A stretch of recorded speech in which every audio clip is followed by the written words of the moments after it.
Hello, everybody. Professor Barth is here, history professor at Arizona State University. Are you in a holiday spirit yet? Are you? Because if not, I have wonderful news. The Federal Reserve this morning dropped off a holiday package just in time for the Christmas season. In fact, Jerome Powell himself delivered the gift. I am excited to announce that U.S. inflation has now hit a 39-year high. Woo! USA! USA! All joking and sarcasm aside, this is bad news for the U.S. economy, obviously. The CPI is now at its highest rate since 1982. That's in my lifetime. Never seen inflation at this level before. The CPI rose 6.8% in November from the previous year. Energy prices went up a third. Gasoline alone went up 58%. Food prices jumped 6.1% over the year. That's a killer for working class families, and all of us have noticed our grocery bills rising over the last year. Used automobile prices are up by 31%, and so on. Inflation is here. It's not transitory. The main question now is what's behind it? What's the cause of all this inflation? And that's the debate. And you're hearing what are, in my opinion, a lot of blame shifting and even gaslighting. You're hearing people say, oh, it's the supply chain, or it's the Delta variant or the Omicron variant. It's pent up consumer demand since the pandemic. You hear some people say labor shortages, other people say. You're starting to hear people accuse businesses of price gouging and speculation. By the way, anytime you hear government officials blaming, quote, price gougers for inflation, that's a telltale sign that they are completely gaslighting you and shifting the blame. Okay, Richard Nixon did this in the 1970s. When Nixon severed the dollar from the gold standard on August 15th, 1971, Nixon gave a speech and he said, international speculators are waging an all-out war on the U.S. dollar, and he tried to blame everything on the speculators and the price gougers, when in reality it was because the Federal Reserve had devalued the dollar and it was no longer tenable at a gold price of $35 an ounce. Now, inflation is a complex phenomenon. There are many variables that go into inflation. It's not just a simple question to address. However, there's no question in my mind that the primary culprit behind our current inflation problem is, in fact, the Federal Reserve, is misguided monetary policy, period. Not that other variables haven't played a role. They do play a role.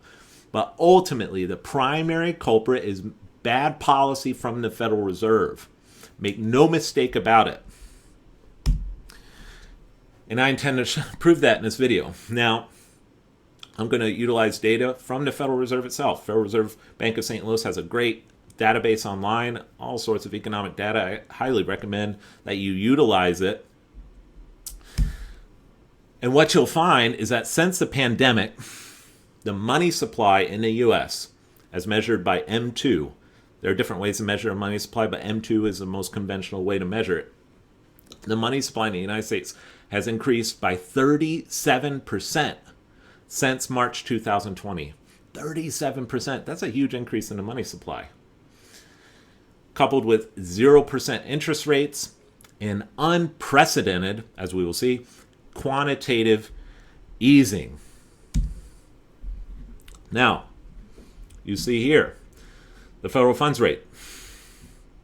The interest rate set by the target rate set by the Federal Open Market Committee prior to the pandemic was still at historically low rates, 0.5 to 2.5%.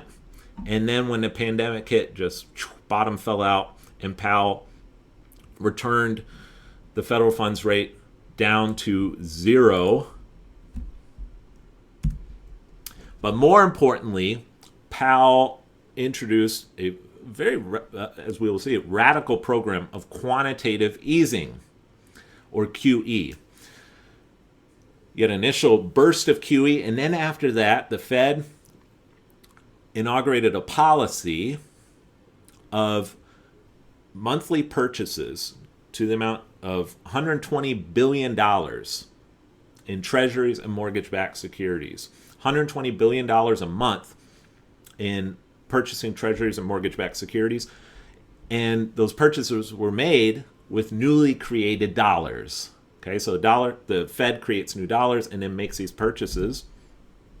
Now, last month in November, the Fed announced that they would begin tapering their QE program. That doesn't mean eliminate the QE program, but reduce the amount of treasuries and mortgage-backed securities that the Fed will purchase every month, and that the reductions would amount to $15 billion every month. And then the expectation was that QE would end by the summer of 2022. Now, the FOMC is going to meet next week, and there's pretty broad expectation that the Fed is going to accelerate the process of tapering, may even double the pace of tapering, which may end the QE program in the spring. But for now, it continues. So we'll see what the Fed announces next week. But since the pandemic, the Fed's balance sheet, the assets held by the Federal Reserve, have doubled from $4 trillion, which was already a very high level for the Fed, historically speaking, from $4 trillion now to $8.5 trillion of assets. That's an increase of 108% in the Fed's balance sheet since the pandemic struck. To put this in perspective, if you zoom out, you can see how radical this was. This is QE, okay? So you have the major quantitative easing here in the early months of the pandemic, and then after that, these monthly purchases, which the Fed is beginning to taper, and this should level off eventually, maybe by the spring or by the summer. We'll see what the Fed does.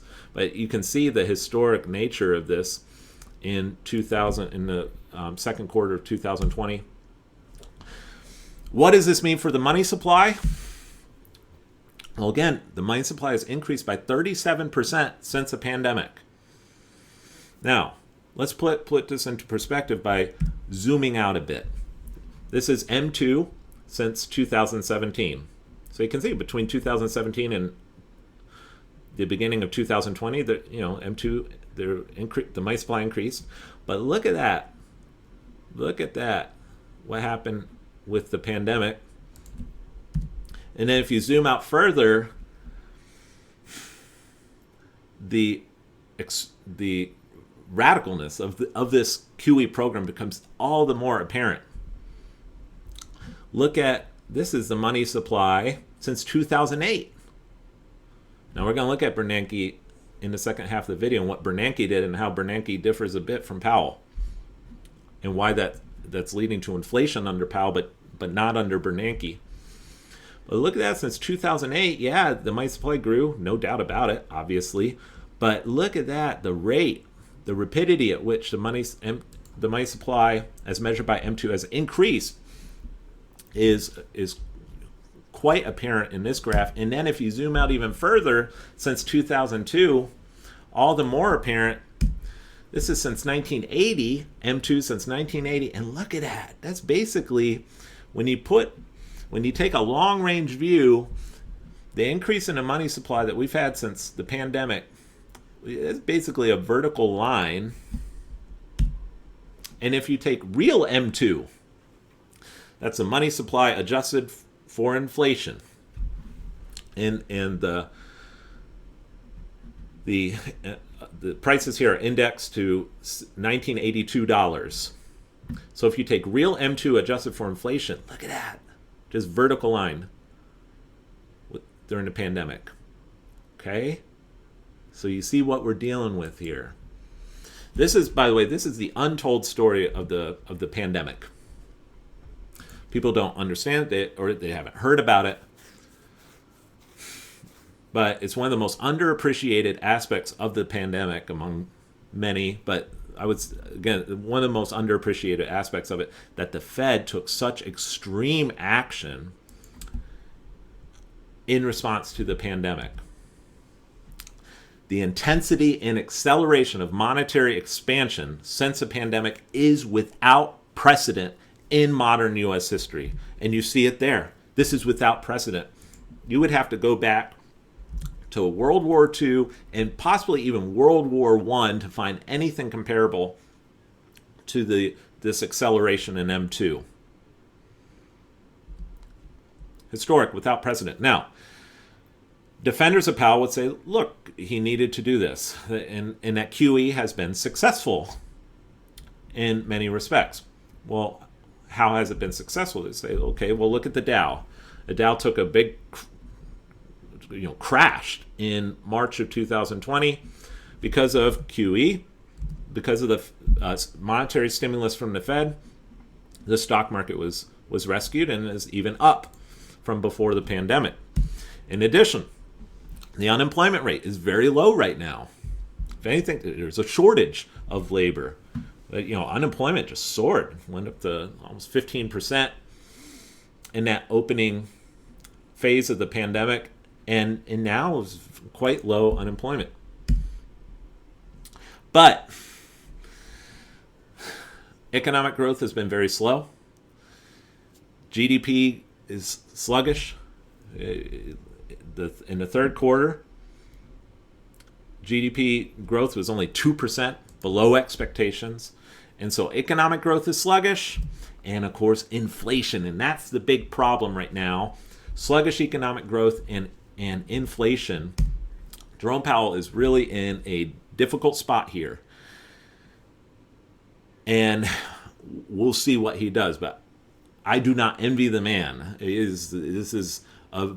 Because no matter what you do, it's going to have some pretty negative consequences. I'll explain more later in the video. But this increase in the money supply by 37% is having an impact. Now, Powell would respond and say, again, we needed the monetary stimulus to save the economy in the middle of this pandemic. And then Powell would also point to the velocity of money, or the frequency at which currency is used to purchase goods. At the outbreak of the pandemic, in the second quarter of 2020, the velocity of money fell by 20%. And it's actually remained at a fairly low level since the beginning of the pandemic. And so, money isn't circulating as quickly through the economy as some people would like. And so to counterbalance that, you need more monetary stimulus, Powell and defenders of the Fed would say. And then Powell would also point to sluggish economic growth, okay, and say, look, the economy hasn't grown at the rate we want it to, and so we've got to continue with the monetary stimulus. We've got to continue with the QE in order to promote economic growth. But this is misguided from the Fed, and this is contributing directly to inflation. So, pretty radical move. Now, in the second half of this video, I want to compare Powell to Ben Bernanke. We could call it a tale of two Fed chairmen.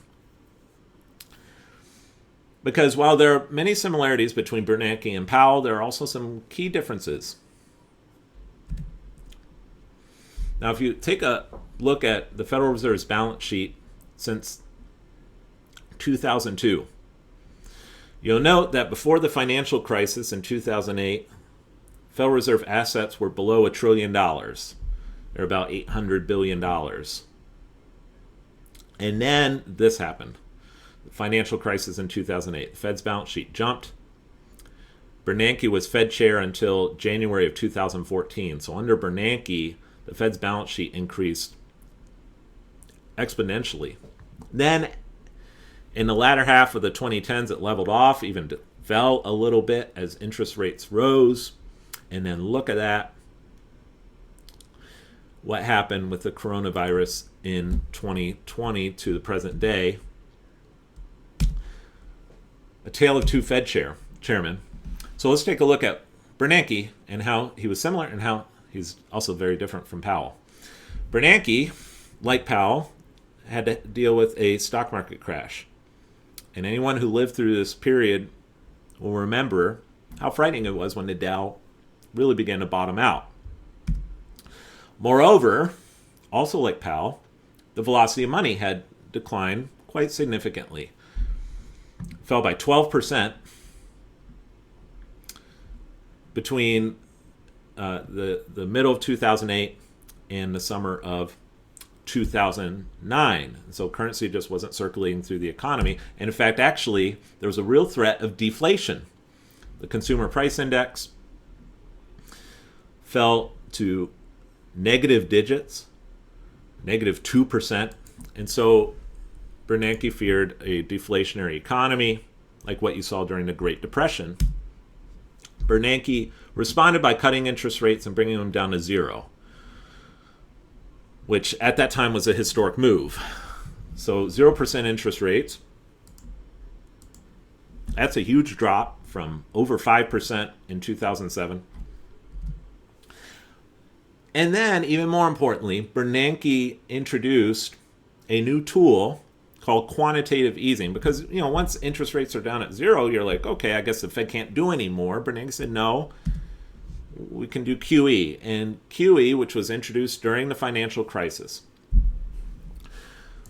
With QE, the Fed created new dollars and then purchased treasuries and mortgage-backed securities, injecting monetary stimulus into the financial system. And so what you see here, this exponential increase in the Fed's balance sheet between 2008 and 2014 during Bernanke's tenure. He became Fed chair in 2006, but we'll begin here in 2008. This is a result of QE. The Fed's balance sheet, Federal Reserve assets, increased by 350%. 350%. And so consequently, there were a lot of people in the early 2010s, including yours truly. I made videos on this like way back, like over 10 years ago. I was making videos saying, hey, look, the dollar's in trouble. It really, look, all this QE, buy gold, and the dollar's going to lose its value. And at the time, it made sense. You look at this graph, how could it not? I mean, this was unprecedented action from the Federal Reserve. But the inflation never came. It never happened. And, why? Why did this not cause major inflation? And the answer to that we can see now in hindsight, is that reserve balances that banks and other depository institutions held at the Federal Reserve, the reserve balances increased also exponentially after 2008. So excess reserves of depository institutions at the Fed, basically negligible before 2008. After 2008, they increased substantially, so that you had almost $3 trillion worth of excess reserve balances at the Federal Reserve held by these banks. Why did they do it? Why were the banks just holding on to the money? In other words, stated differently, this money did not enter the real economy. This QE did not enter the real economy. It was held by the banks in reserve out of abundance of caution. Another reason for the increase in excess reserve balances, after 2006, the Federal Reserve began paying interest on reserve balances at the Fed.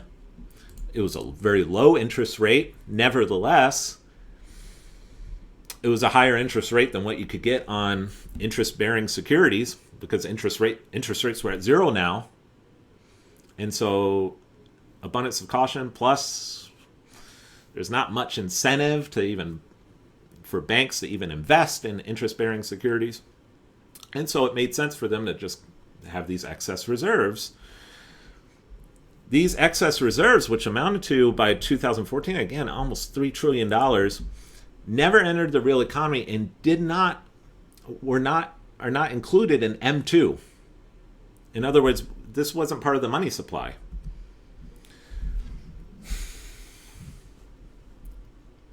Between 2008 and 2014, the Fed's balance sheet increased by $3.2 trillion. That's massive.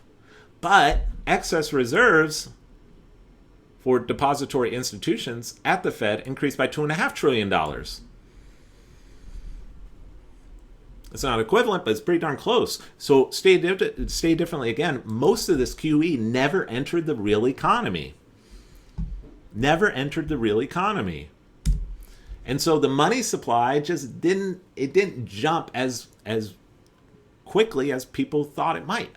And it did increase. It increased by 37% in this 6-year period between 2008 and 2014. And if that number sounds familiar to you, the money supply since the pandemic has increased also by 37%. The difference is that this took place over 6 years, whereas the growth in M2 since the pandemic has been under 2 years.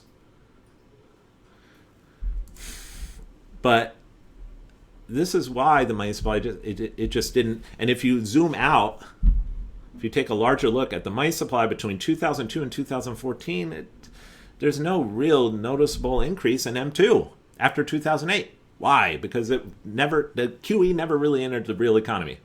That's why. Also, the velocity of money fell over a 6-year period. Velocity of money, a frequency at which currency is used to purchase goods, fell by about 20%.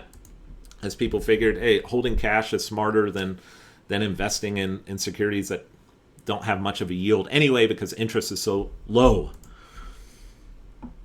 The opportunity cost for holding cash was basically zero because interest rates were basically zero. So between the lower velocity of money and the fact that most of the QE never entered the real economy, you just didn't see inflation. In fact, so here's the CPI between 2008 and 2014, and it's peaked at 4%, but then most of the time it was around 2%, which is the Fed's target inflation rate. So inflation was just not a problem. It was very, very mild under Bernanke.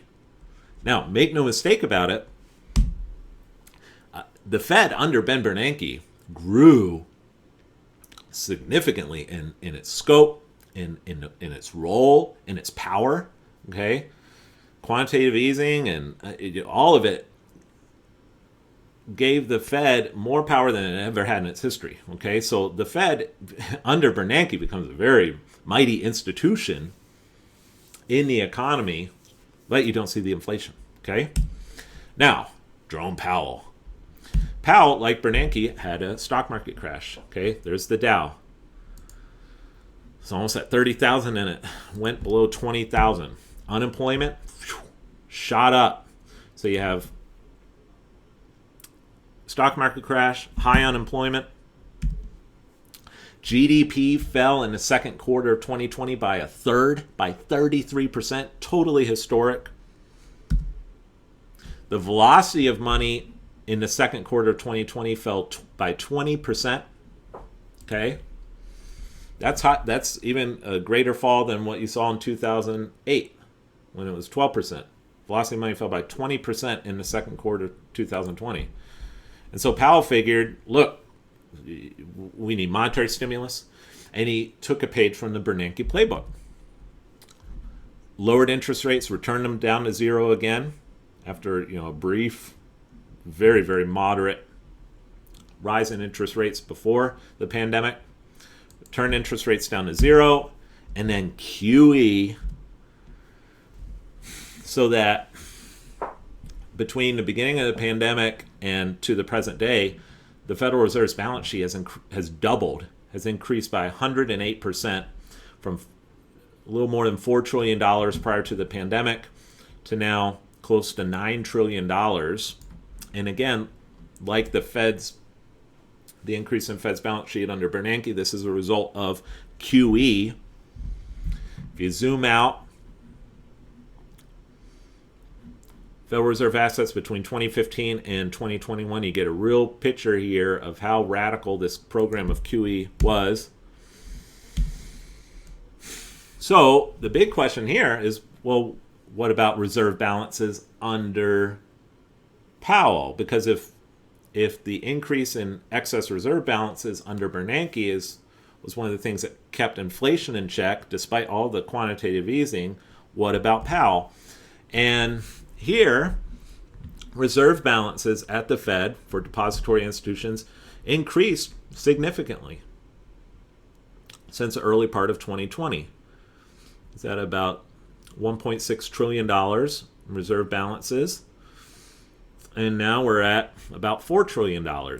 That's a significant increase, okay? This is Bernanke.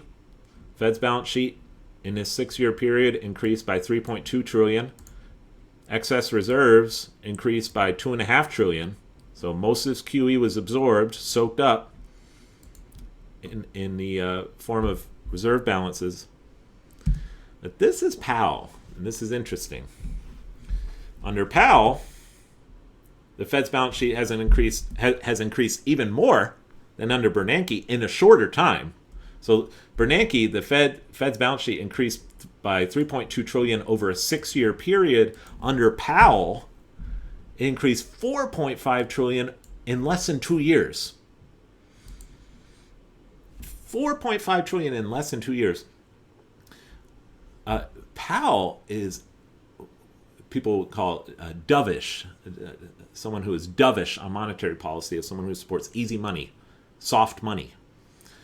Powell is more dovish than Bernanke. I think that has shown itself through this pandemic. It's much more dovish than Bernanke. Almost makes Bernanke look a little hawkish by comparison. Federal Reserve balance sheet has increased by $4.5 trillion, so more than Bernanke's Fed over 6 years. And yes, reserve balances have increased, but only by $2.5 trillion. So there's $2 trillion here. There's a difference here of $2 trillion, whereas Bernanke, also $2.5 trillion, but the increase in the Fed's balance sheet but the QE was less. Okay? So what that means is that a lot of this QE is entering the real economy. Yes, the velocity of money is down, and that's significant. That checks inflation to a degree, but because so much of this QE has entered the real economy, that's why the money supply is growing at a much faster rate than it did under Bernanke. That's why. And so this QE is actually entering the real economy, and the money supply by consequence is rising at this frankly alarming rate. I don't know how you look at a graph like this and you're not, it doesn't cause some alarm, right? Especially this, like, what is going on here? Again, this is why I said gaslighting. When it's blame everyone but the Fed. You don't hear about the Fed very often, do you? As far as you'll hear about the Fed in the news. Oh, the Fed announced yada yada. Jerome Powell says this about inflation, but you don't hear a lot of pundits on television pointing this out, do you? Let's talk about everything else except the Fed. I'm sorry, like, this is significant. Okay, do not gaslight me. I have eyes. I can see that this is a significant and unprecedented increase in M2. And we know historically that while M2 and inflation there's not a perfect, they are not perfectly aligned because, again, inflation is a result of other factors than just M2. It's complex. Nevertheless, there is a strong correlation between M2 and inflation. The black line is M2, the red line is inflation, and this unprecedented growth in M2 is going to lead to more inflation. This is not rocket science. And it's the Fed. It's the Fed. And I really have to wonder, Powell has to know this. I made a video, and you can look them up. I made a video two videos a year ago. One on the COVID pandemic, on COVID lockdowns. I'm very anti-lockdown. But I spent a few minutes in that video, this is from a year ago, talking about this issue of the Fed's balance sheet and saying inflation is coming. Inflation is going to be a consequence of our COVID policy. How do I see that and officials at the Fed missed it? Okay, like the people who work at the Fed are much smarter than I am. Okay, I don't have a degree in finance. My PhD is in history. I study the history of money, so I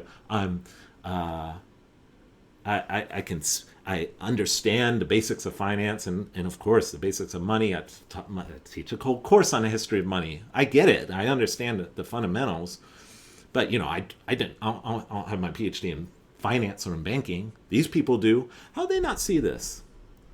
How do they not see this? When I saw it a year ago and made videos about it, there was another video I made a year ago on the coronavirus pandemic and the Fed, and I said inflation's coming. How did they not see it? So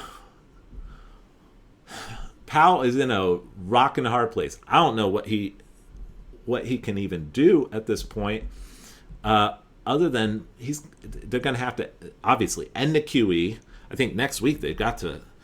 The smart move would be to end the QE altogether, but bare minimum you got to increase the tapering here a little bit. Okay, you got to end that QE. But the problem is the economy is hooked.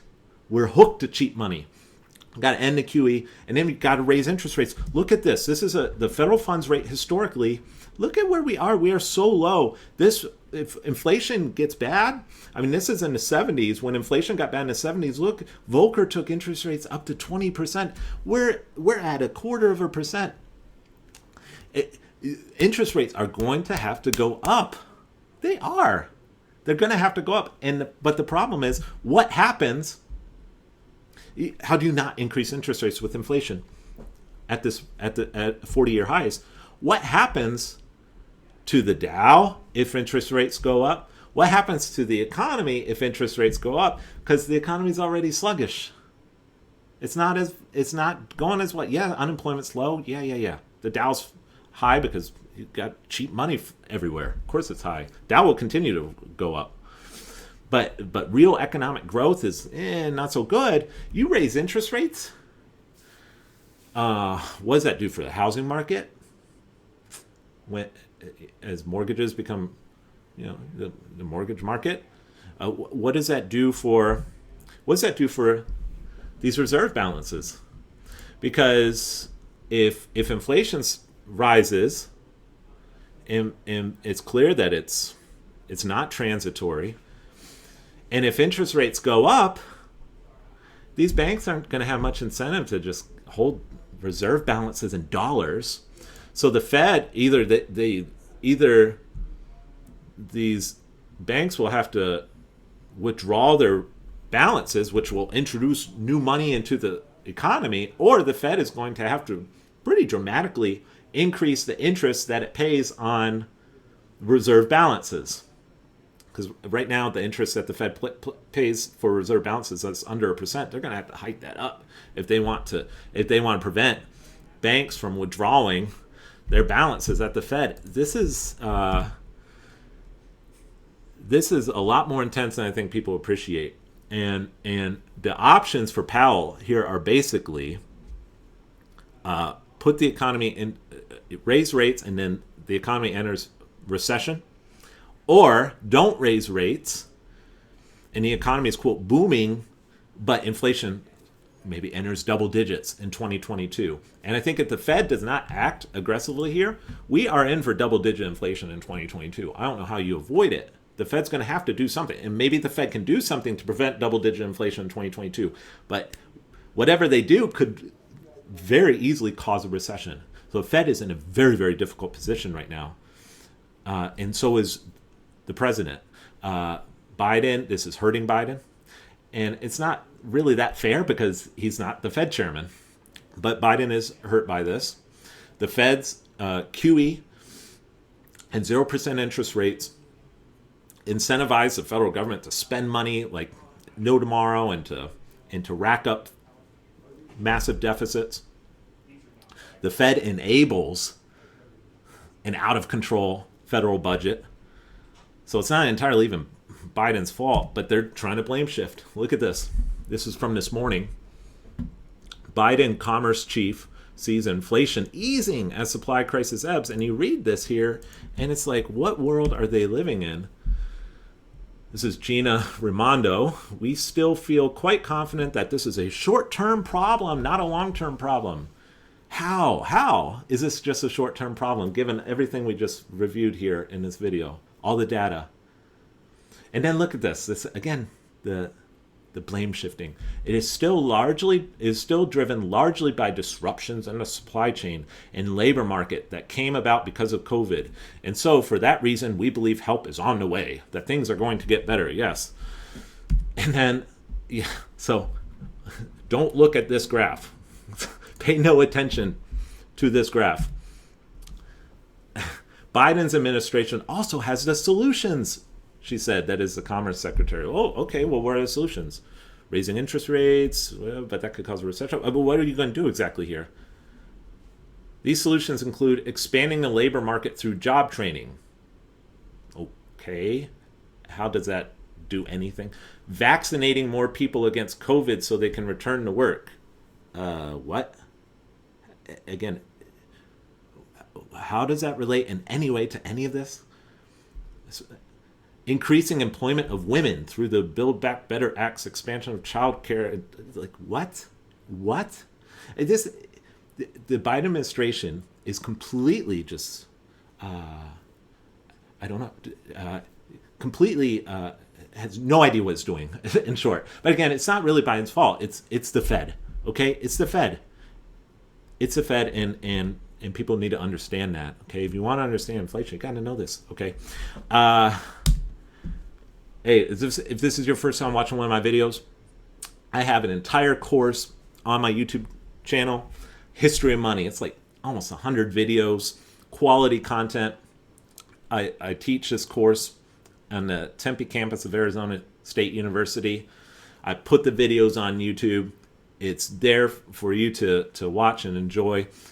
Check out that lecture series. I also have some other lecture series that I've posted. I just posted one on Thanksgiving and the meaning of Thanksgiving and the history of Thanksgiving and all the rest. So lots of content to check out. Subscribe to my channel, and I'll be back for another update. We'll see what 2022 has in store. In the meantime, I hope you have a very Merry Christmas and a Happy New Year. So long. Bye.